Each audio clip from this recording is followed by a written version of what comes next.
Chapter 5. Back to Nevergreen City. High, high over the desert flew the dragon, the hot wind stifling him, the hot sun parching his throat. He strained his eyes to see each object on the sands to make sure it wasn't a person. At last he was over Spiky Mountain Range.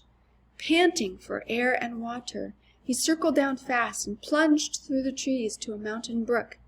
He had seen no one in the desert. "I'll rest here until dusk," he thought, sticking his head right under the cool, gurgling water.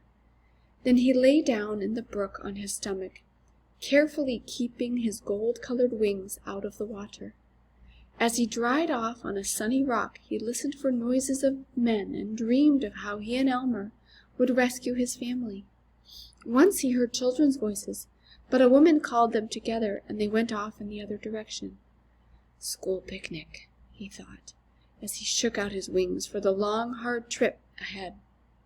He wanted to reach Nevergreen City by morning without stopping. Up through the trees and over Seaweed City flew the dragon. He saw lights popping on suddenly along streets, in houses, but he didn't hear a little boy scream, "Mommy, come look at the dragon in the sky!" It didn't matter. The little boy's mother only said, "Chester, I told you to stay in bed." So Chester was the only one to see the dragon, and nobody believed him until later, when the Dragon Affair had become famous.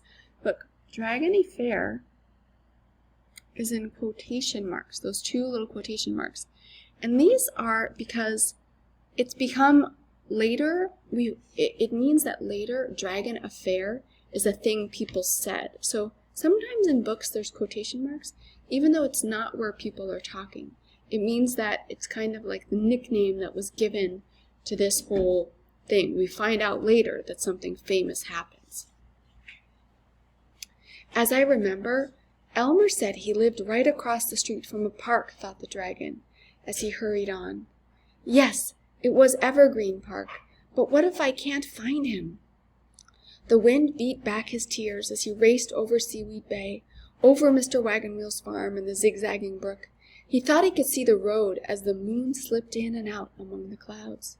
He flew to the coast of Popsicornia and followed it southward. Suddenly he felt flooded in light. What had happened? The moon? No. He looked down and saw a beam of light leaping up from a ship off the coast. It's like a giant flashlight. He violently zigzagged up and down to one side and the other, trying to get rid of the light. Men were shouting on the ship. Into the beam, out again, flooded in light, out of the beam again he flew. He knew that the ship's searchlight had found him accidentally. But as it tried to follow his flight, he thought wildly, "How well can they see me? What do they think I am?" Like a searchlight is a giant flashlight. And then, as suddenly as the light had found him, it lost him. He sped on in the comforting darkness, his heart pounding hard with fright. As dawn began to break into the sky, he saw Nevergreen City Harbor, the lighthouse, and in the center of the city, a large green shape. Evergreen Park, he thought with relief, and he quietly glided down among the trees. No one had been on the streets to see him. The end of each chapter is a very good time to do some predicting. I wonder if anyone predicted that he would go and try to find Elmer to help him. And what might be your prediction now? How do you think they might try to solve this problem?